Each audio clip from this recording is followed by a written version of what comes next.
Welcome to another Gadsby's England video podcast. Delighted to say I'm joined by a new guest, though he's not very new to me. We've been going to football for many years. Ratters, my good friend. Come on, squeeze in. Let him see you. We're still smarting, of course. It's taken me 4 days to be able to actually sit in front of a video cast without punching the phone or punching a door or something like that. But can I just have one rant before we go? You stupid bastard! You lost to Iceland. Do you remember that Monday night? How could you lose to Iceland? It's unbelievable. You're a disgrace.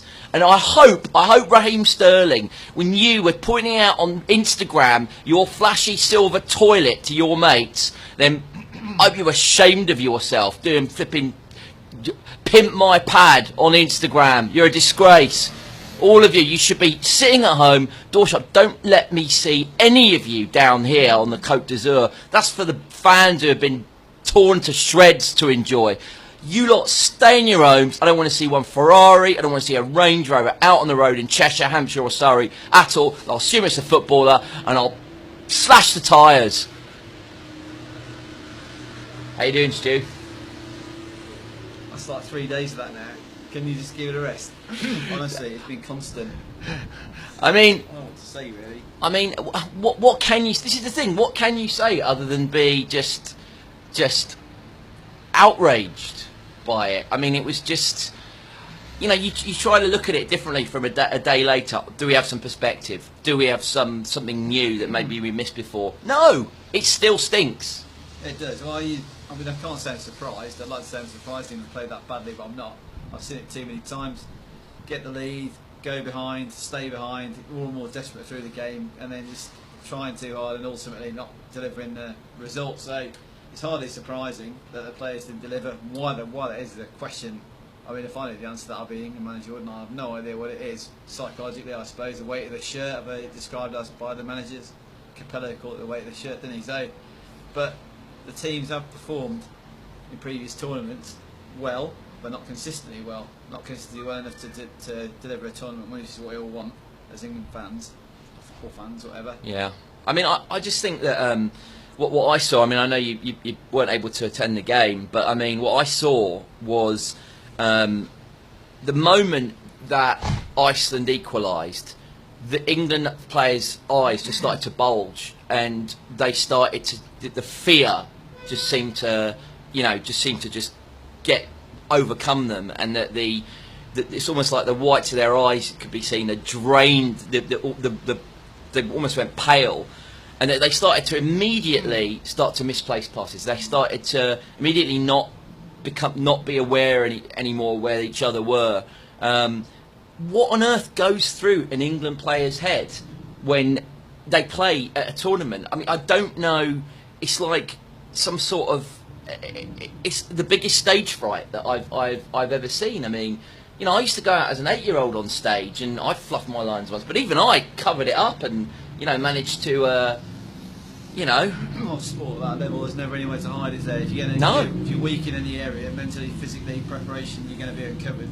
The media, you're going to be uncovered by. You might get away with it with lesser opponents, but a team that are good and have got a plan like Iceland had, they will uncover you very quickly and exploit your weaknesses to their advantage, which is what happened, really, isn't it?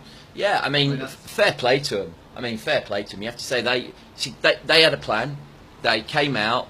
If it hadn't have worked, they'd hold their hands up and they still have their heads high going home. Yeah. It worked to a T. There was no expectation on that team, was there, to perform? No. You're right there. You've got a bit of an advantage because you're unencumbered by expectation, so you can feel free to perform. You can freestyle almost in terms, so there's no pressure on you.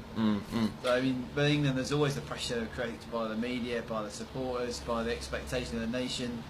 The fact that everybody think we as a country think the Premier League is the best league in the world. Maybe it's the most entertaining one, but it's certainly for our national game it's not the best league because there's so many foreign players in there. Well, I'm going to say it officially now, and anybody who thinks otherwise, you're wrong. The Premier League is not by any stretch Well, the best league in Europe. The best leagues. That's where Aston Villa play this season. It's an Aston Villa fan, so at least I can't accuse him of supporting a club that's a cancer on England, because they're in the Championship now. So yeah, good luck Villa. I think the expectation is that key word, and it's something that I've thought about the last 4 days, and that I get it why now we can have no expectations really for England really ever again at a tournament. Thinking about jumping off a balcony, mate. Pretty much. You haven't seen the end of the podcast. Why do you think we're going live? There's no point. See, that'll keep you watching, won't it? Don't see. Look how many people now are. Suddenly the audience has gone up. I just think that here's the thing. We go in saying, we're in that ambivalent state where we're like, we really hope against hope that England will do well, but we don't expect them to. But on the other hand, why do we have any expectations at all? And people say, you don't have any right. Well, actually, I'm going to turn that over. We should have the right to expect England to win a tournament, because we are the country that gave the game to the world, which is the smallest reason, by the way. Number 2, we have the world's most expensive league. Number 3, we have more registered footballers, I think, per population than I think most of the other European countries. It is our national sport.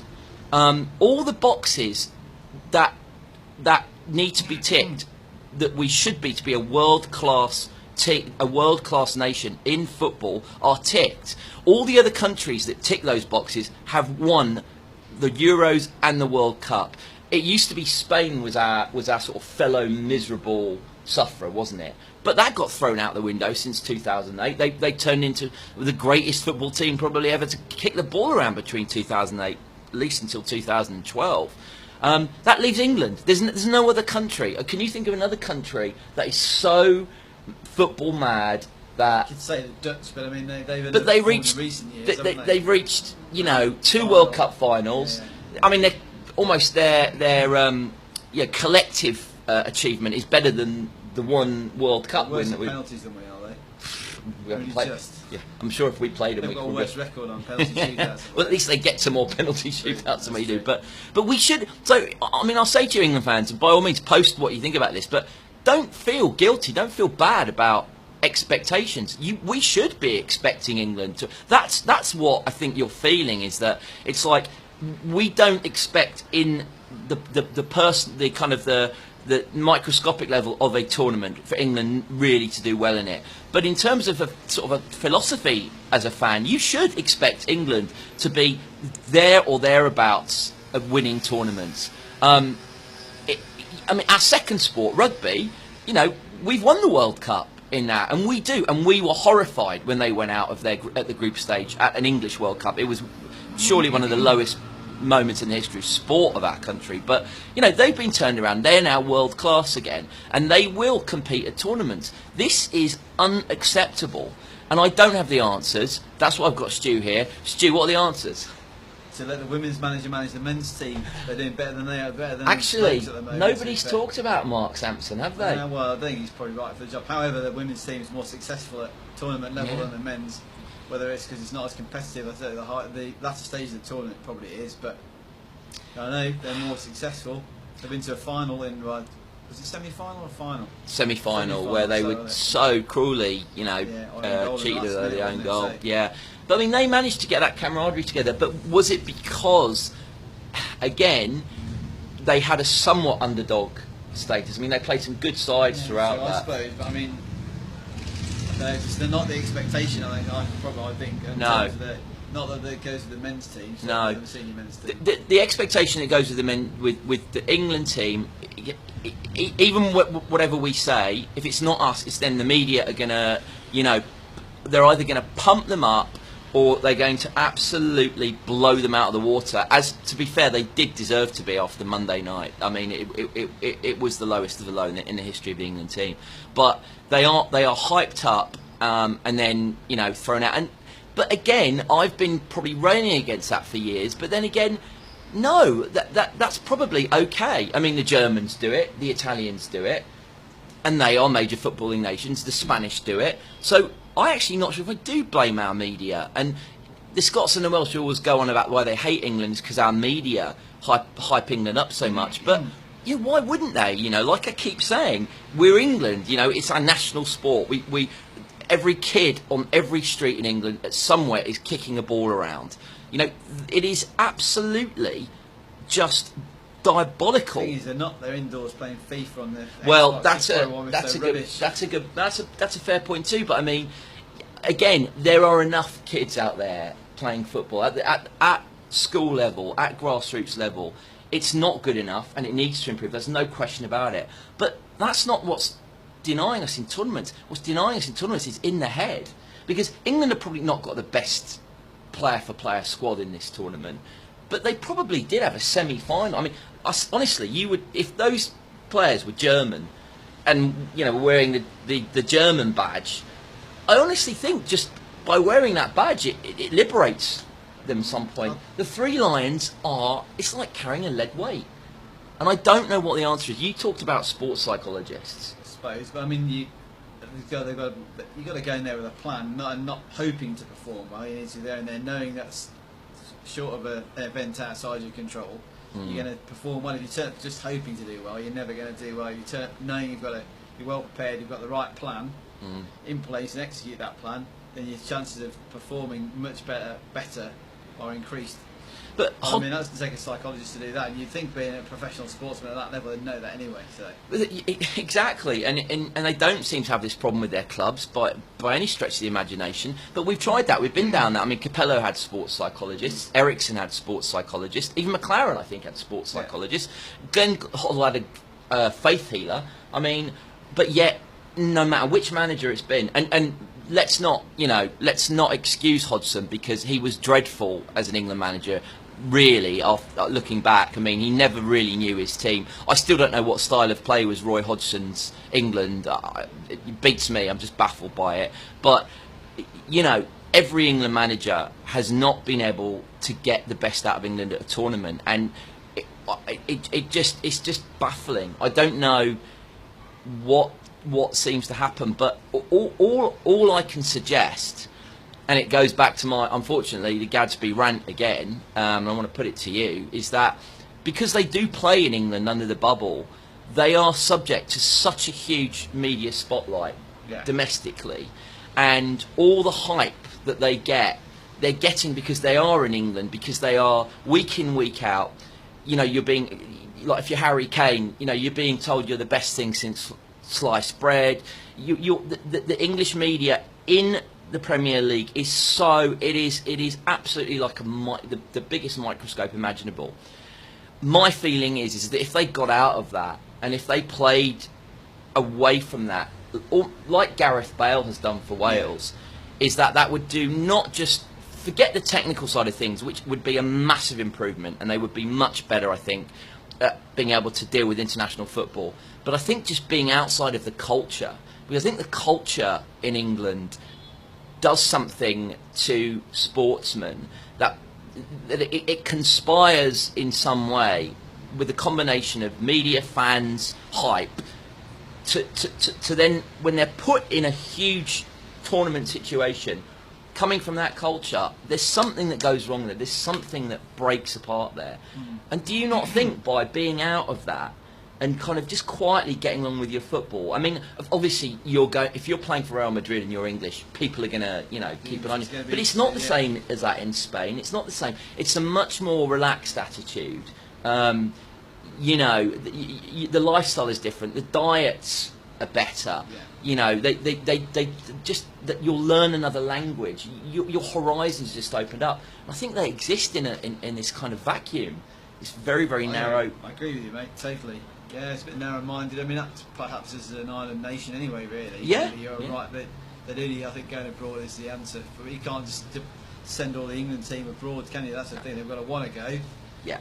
And they've got to behind a club that wants to take them. Yeah. And, is that going to be the case? I mean, I don't know what this is the other great, huge mystery, which is that of all the things that are discussed when England, have one of these catastrophes, and this is a catastrophe of catastrophes, is that we talk about grassroots, we talk about the FA being inept, which they are, we talk about the wrong manager, we talk about you know, the tactics or that. But nobody, other than Chris Waddle, for about 10 seconds, is allowed to say, you know what, maybe if one of or two of our players, or more actually, went and tried playing football in continental Europe, they might improve. It is almost forbidden in the English media to talk about this. And my question again is there something that the media is it just an off-limit subject for the media because they want to have these players close by? Do they have deals with their agents to make sure they stay in England? But that smacks of almost conspiracy to me because it's so glaringly obvious. But I don't think the media wants our players to go abroad. Maybe the foreign teams don't rate the English players enough to buy them. I mean, I've looked into this and I've talked to some Spanish and Italian journalists. Correct. There are in no way that the majority of our players would get anywhere near Real Madrid and Barcelona. But I'll tell you what, there are teams like Seville, there are teams in Germany like Dortmund, there are people in Italy, maybe the third or fourth or fifth place team. They're absolutely interested. They would love to have people like Eric Dyer. Yeah. They would love to have people like Dele Alli. I mean, Dele Alli actually was on Real Madrid's radar. Harry Kane was on Real Madrid's radar. Has been on Real Madrid's radar for a year. There's even unconfirmed reports that they did try and get him. Jack Wilshere, before he became, sort of a drinking, smoking idiot that he is, Barcelona were well in him. Well into getting him. But I just think that if they were just to think hard, the problem is the wages in the Premier League are they're ludicrous. They're absolutely disgracefully overblown for mediocrity. And that includes the English players. But if these English players had half a brain and some guts, they'd say, you know what, I'll go and get, how terrible, 75, 80 grand a week playing for Sampdoria. But you know what, I'll do it for a couple of years and I will be so much a better player. And then I can truly say I'm a £300,000 a week player. You've got a question from our good friend Rob on there, which says, do you think the Brazilian media doesn't do the same? No, they absolutely do, but the difference is that the Brazil until recently coped with it. They reacted to it, and I don't actually think, having been at the World Cup in 2004, it's done quite in the same way. I think there's more consistency in the way they do it. I think the Brazilian media, once it gets on a wave, I think it's quite clear the direction they're going. The English media is one big cluster. You know what? It's a mess, and I think the players get completely different signals one way or the other. Now, when Brazil start to do badly, all the media there turns on them. They all turn almost. It's timed almost. But in England, it's just not like that. They're it's a complete mishmash. It's a complete confusion. And there's one other key difference as well, is that Brazil don't have the pressure of track record that we have. They've won World Cups. They've won 5 World Cups. So they can always say, well, hold on, media, we have done what has been asked of us until very recently. So the more this goes on, the longer we go without getting anywhere or performing in a tournament, that pressure and that fear will only increase, don't you think? I absolutely agree. It gets worse and worse and worse each tournament. Well, I'm just giving up with it, really. I've had enough. Off you go then. Well, it's just too disappointing. You always get let down. You get to this stage, you build something, we're going to do well, and it's just each time it's just disappointment, isn't it, really? It is. I should be used to it supporting Villa, so it's just too much. I mean, you can do one or two things. You can give up, or you can try and fight for it. But I mean, I keep fighting for it. I mean, you just don't know who's listening. But until the FA, themselves sort out their own structural problems, and there is a massive grassroots problem. There are 1,000 registered UEFA coaches in England, and that number, I believe, in Holland is quadrupled, and in Italy it's 6 times that amount. In Germany it's 10 times that amount. In Spain it's like 10 times that amount. My figures are probably wrong, but it is the gap is unbelievable. So there is a massive coaching problem in England. There's no question about that. Compounded by the Premier League, which just, you know, doesn't do anything, not only for English players, but for English coaches as well. There's just no system set up for them to be able to succeed or flourish in England. So that is a disgrace, and that is the FA, which is, on that alone, is not fit for purpose. How can England, a country with that adoration of the sport, have a football association that stands over 1,000 UEFA licensed coaches? That is something that is beyond disgraceful. So there are many aspects to this, but to me, and I think you're saying the same thing, there is a short-term solution, which is that this generation of players can improve themselves, can learn how to play with a breath of fresh air, and maybe when they go into a tournament, not having been in the bubble, playing for England then will be probably a bigger thing for them, because they've been living abroad, and it almost makes the fact they're coming back and they're coming to a tournament, having experienced abroad. I live abroad, Stuart works abroad, and it focuses me on the things I miss and the things that really I like about England, and I see England from a completely different point of view. And there are many things that I see outside of England that I didn't when I was living there, which make me quite proud and quite, you know, not what happened last week with the Brexit, but, you know, history, culture, theatre, film, music. You know, you sit there in England thinking, well, it's just there, isn't it? And I think, you know, when you have that, look at the way Bale has responded to coming back to play for Wales. I mean, you know, and look, we're now about 2 hours away from them playing Belgium in the quarter-final of the European Championship. It's just unbelievable, you know. But it's, I mean, I don't know. I mean, I just, you know, where's the balcony? I mean, I was right here. Didn't you say you can climb down? I might as well give it a try climbing down it. If I go, I go, right? Mates, don't do it. Oh, mate, I mean, I mean, what more do we have to go? I mean, can't you just? You've got no words. 2 more years World Cup in Russia. That's going to be a bit of a joke, isn't it? Really, to be fair. Yeah. You know what Chris Waddle said on the radio? He said, "We'll do this time and time again." You think this would be any different in Russia 2016, in Qatar 2022, and then he paused and he went, and I don't know, Timbuktu in 2026. No, right. Which is probably where FIFA will put the World Cup. But I mean, I think I would conclude, and, you know, by all means interject and just say that long term the problems are they're just enormous problems.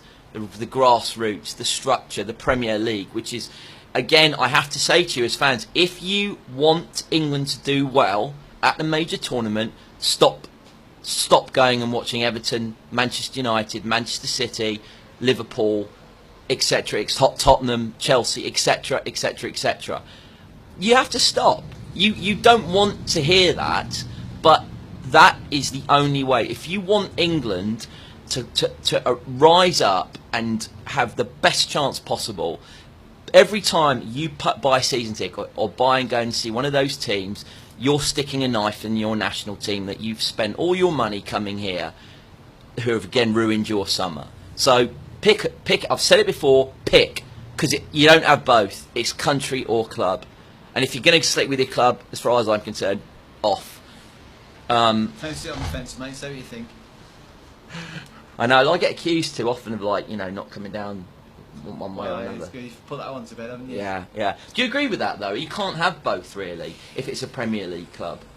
You can. I mean, I understand why. I mean, I'm my club supporter of a season ticket I had for 20 years at Aston Villa, so, you know, I think... But what did Randy Lerner do for the England football team? I'm not even going to discuss that with you.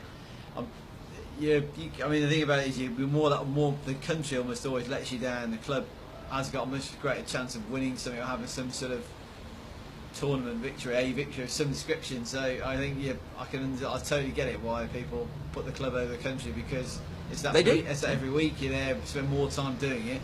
I once had a... Sorry. And England almost always let you... Well, they always let you down. They've let everybody down since '66, haven't they? I mean, maybe we could talk about Euro '96, words being last time there was a good atmosphere, and and we did well. But again, we went out to penalties, and on penalties against the Germans. So I mean, some are ruined again. Of course, in yeah. the UK. Every time, and it's raining in England. That doesn't help either, does it? I mean, I actually met a fan once. He said, "I'd rather see Tottenham get a corner than England win the World Cup."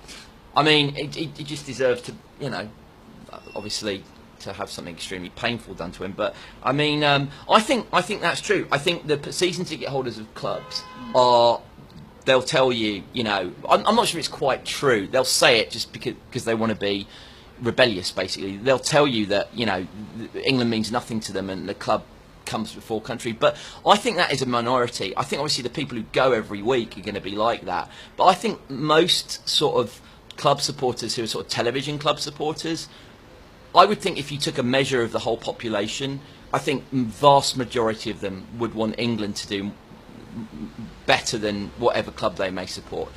The people that you ask this to tend to be like the real die-hard club fans who go every week through thick and thin.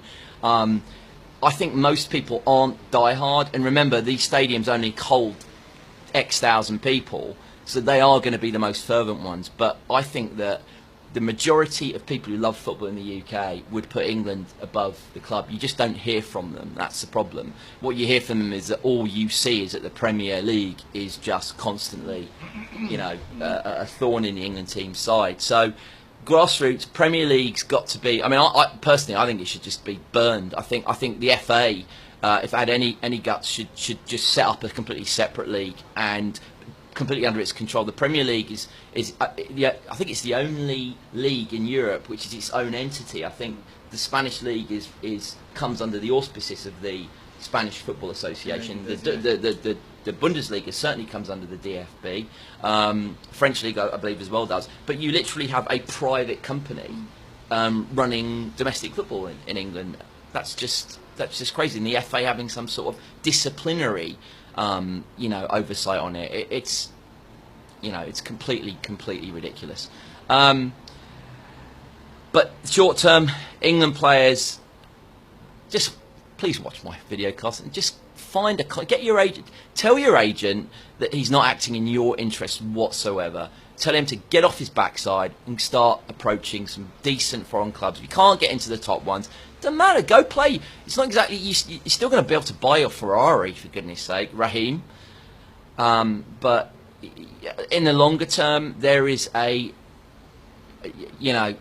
2 years we have the same discussion, grassroots, FA, blah, blah, blah, blah. So that's it. It just, it's the same, and until they sort it out, then we will not produce players in our own country without farming some of them out abroad to be able to compete at this level. I mean, that's about it, really. I'm with you on that, mate. Well, thanks very much for listening. This is the first time we've gone live, and thanks for your questions, Rob. Much appreciated. And well, I mean, we'll watch the tournament. Good luck to Wales tonight, and we'll keep dissecting and plugging away. But from Nice, and a lovely day. That's about the only thing we've got going at the moment, isn't it? It's been another Gadsby's England video podcast. Delighted that Ratters could join me.